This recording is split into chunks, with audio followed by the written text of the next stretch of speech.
ازاي اعمل ستاتس تشيك ليست ببرنامج الاكسل؟ الجدول ده بيوضح البروجكت بتاعتي، والمفروض ان انا هنا اعمل التشيك مارك والستاتس بتاعت البروجكت. وهنبدا بالتشيك مارك، هنعلم عليهم كده، ومن قائمه انسيرت نختار تشيك بوكس، هنلاقيها كلهم اتعمل بهذا المنظر. وبعد كده هنا في الستاتس هنعمل قاعده اف، هنقول له لو الخليه دي ايكوال ترو اذا ده كومبليت.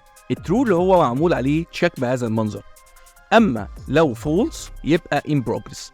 فهاجي هنا كده اقول له يساوي اف لو السيل دي equal true وبتتعمل بدون دبل كوت كوما اذا completed، غير كده in progress.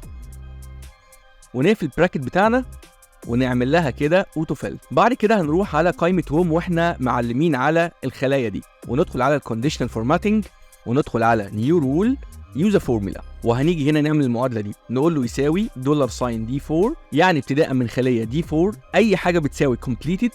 هندخل على فورمات ونيجي هنا من فونت نعلم على سترايك ثرو، ومن فيل نختار اللون الاخضر وندوس اوكي وندوس اوكي، ونعمل نفس الخطوات لان بروجرس. ونيجي هنا نقول له يساوي $D4 اي حاجه بتساوي ان بروجرس. ندخل من فورمات نختار لون يميل الى الاحمرار شويه وندوس اوكي وندوس اوكي. ودلوقتي هعمل تشيك على اي حاجه هتلاقيها بقت كومبليت واتشطب عليها.